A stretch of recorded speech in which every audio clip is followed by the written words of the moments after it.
Good morning, First Christian Church. Today I'm doing an interview with Stephen Hinkle, and I wanted you to get to know Stephen because we've just hired Stephen as our new youth ministries director, and so I wanted you know a little bit about him because he's been facilities manager since September, but I wanted to interview him and find out a little bit about him. So, Stephen, where were you born? I was born in Lexington, Kentucky, but I was raised in Nicholasville, Kentucky. Oh, is that right? Yeah, and then. So you went to high school in Nicholasville? Yep, I went to East Jesmond High School. East Jesmond. Yeah. Okay. But I didn't want to stay in Nicholasville, so. Yeah. I went to church with my grandfather as a church. He was the pastor there, and then my dad was my youth minister, and he was also the music director at that church.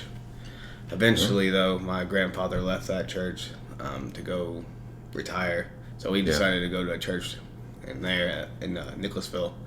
It was another Baptist. Both of them were Baptist churches, and then eventually, I got to the point where I couldn't find myself doing anything productive with my life, so I joined the military. Oh. That's how I got out of Nicholasville. Yeah. And so which branch were you in? I was in the Air Force. Air Force, and where were you stationed? I was stationed in Tampa the entire, basically 7 years. 7 years? Military. Yeah. And I remember that you said you did, so what were some of the things you did there? Remember you said that you supervised people for a while. Mm-hmm. Yeah, I was, so first off when I got there, I worked mids as a security forces cop, basically. And then after a couple years of doing that, I moved on to commercial gate searching. So we would search commercial gates before they went on to the installation. We'd find drugs and weapons and kick people off base, and give them tickets, all that good stuff. Oh, you got some stories there to tell, don't you? Yeah, there's a lot of dumb individuals going on to an installation. You would think they would know better to bring stuff like that onto a federal plus, but people make mistakes. Yeah. So, and then after I got done with that, I went to day shift, where I eventually made the rank of staff sergeant, and that's when I became a supervisor, and then eventually got to the point where I had like 20 troops because everybody kept going on leave or they had a school they had to go to, so that was a little stressful. So you were supervising 28 troops at one point for like 2.5 weeks. I had normally like 4 troops of my own. Yeah. 3 to 4.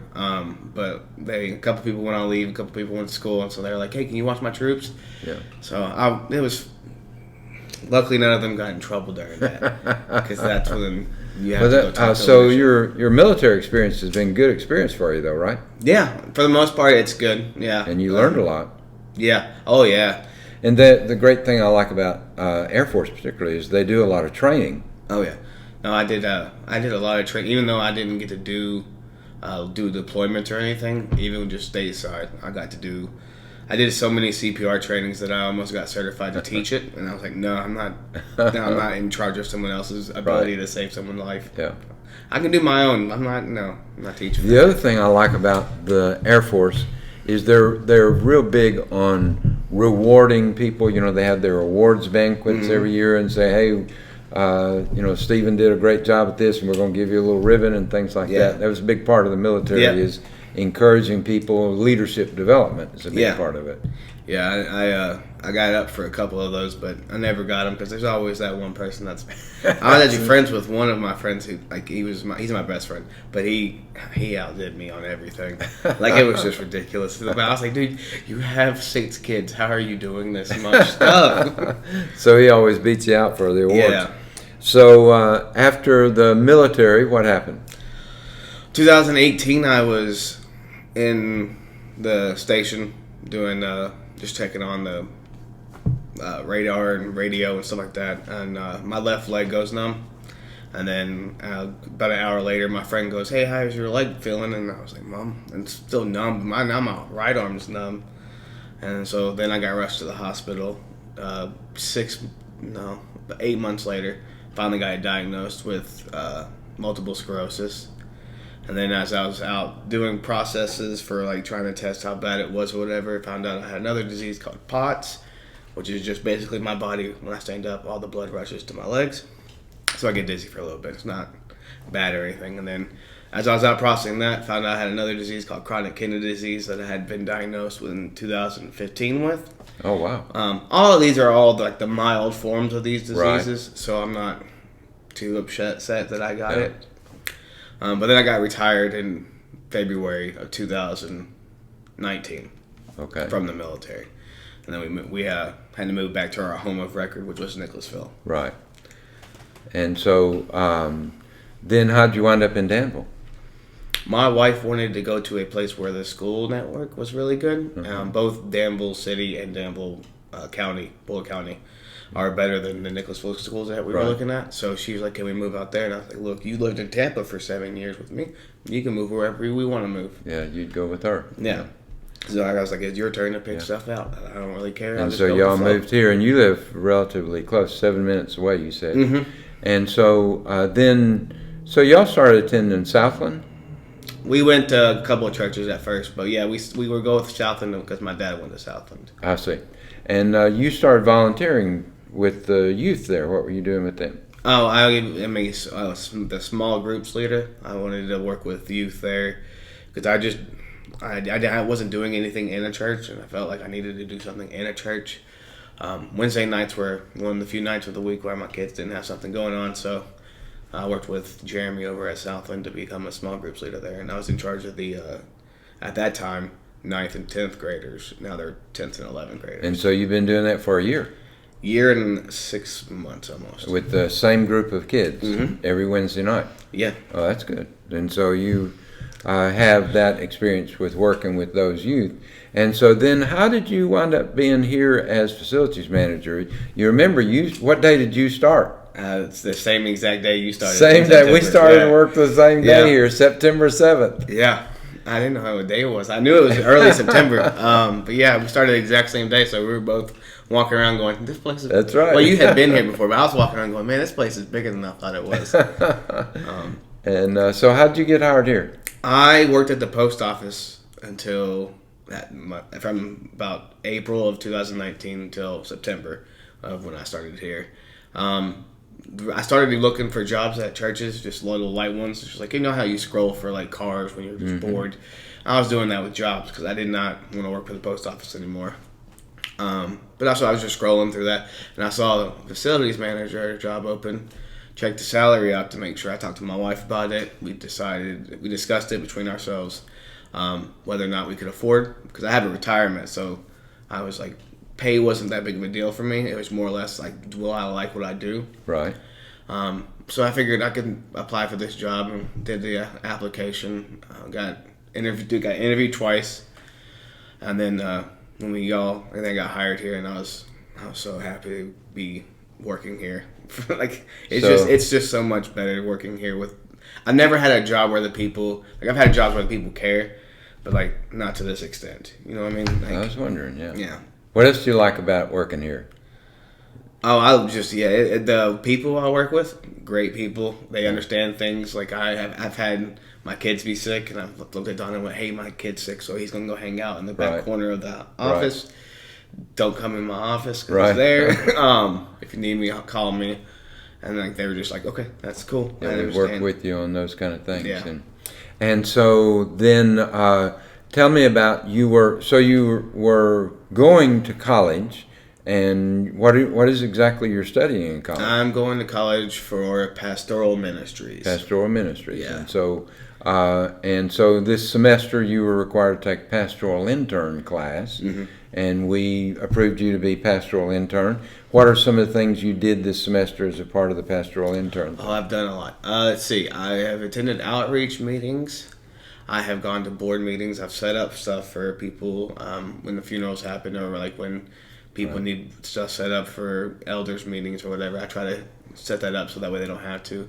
I help the custodians out with their schedule, make sure that they are taken care of. I make sure the office is taken care of with the shopping. We've got two paint jobs done since I've been here. We've gotten quotes for a couple other big projects that we are looking at in the future. I'm working with Jack a lot about all this stuff. Right. And you you were in worship a couple of times. Worship leader and a couple of times. And then you've been working back there with the camera and the Facebook, YouTube thing, and learned from Catherine how to get all that going. Yeah. So that's been a godsend. Yeah, that was a challenging thing. I'm not good at technology, so I've had to have Catherine explain a couple things and my wife explain a couple things. Yeah, so. That's good. And so we've hired you to do some youth work then officially. Mm-hmm. And so how do you see that going forward? What are some ideas you have for the summer? For the summer, I have a couple ideas. One of them was a boat trip, but I recently talked to Catherine about that, and she said, we did it in September, and I was like, yeah, you know what, the weather's probably better for that, so we're going to, the heat, I don't want to do the heat as much, but I'm looking at trying to schedule, a trip to the Lexington Legends game. I'm looking to do a lock-in with the kids. Susan's wanting to have the kids out to her house for something. We're just looking at a bunch of different aspects, and then we're also evaluating the curriculum that we teach. And you've been helping out with Sunday school. Tell me about this film series you've been showing with the. So we have the Bible Project is a video series in which they have a bunch of different series. So when we got to Easter, we stopped doing the series we were doing, and we started with the Palm Sunday series video that went through Palm Sunday all the way to the crucifixion. Yeah. And then the next week we did the Easter video, which talked about Easter all the way up to the point where. And so, how long does the video do you show in a service? It's Sunday just morning? A 5 to 7 minute video, and but it covers all of the the first one covered 3 chapters of Luke. Yeah. And the last one covered 1 chapter of Luke. And so then y'all break down and discuss it. Yeah, then we discuss it. It's a lot easier that way because we mostly know the stories. Right. So we can just get that part out of the way and get it refreshed in our mind, and then we can get a good long discussion out of it. Right. That it take way too long to read all those chapters and then try to talk about it. We don't have that amount of time in the mornings. So these videos, and then the other series that I was working on, it started off with teaching the kids what the Bible is exactly and how it's over time it's been built up. It's not something that just fell into our laps. Right. Then we're going to start talking about what a narrative is in the Bible, because a narrative in the Bible is a lot different than a narrative in a fiction story. Right. They all work together. There's things that connect them. Then it works on the poetry and how poetry in the Bible works.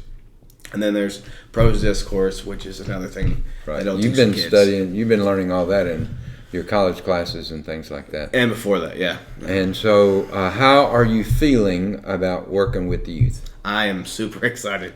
I love working with the youth because the youth ask questions, and I always want to give an environment in which they feel comfortable asking those questions that no one ever feels comfortable asking, because once they get to college or into the real world, they're not going to have those answers, and then someone's going to ask those questions, and sometimes that leads to a faith panic is what I call it.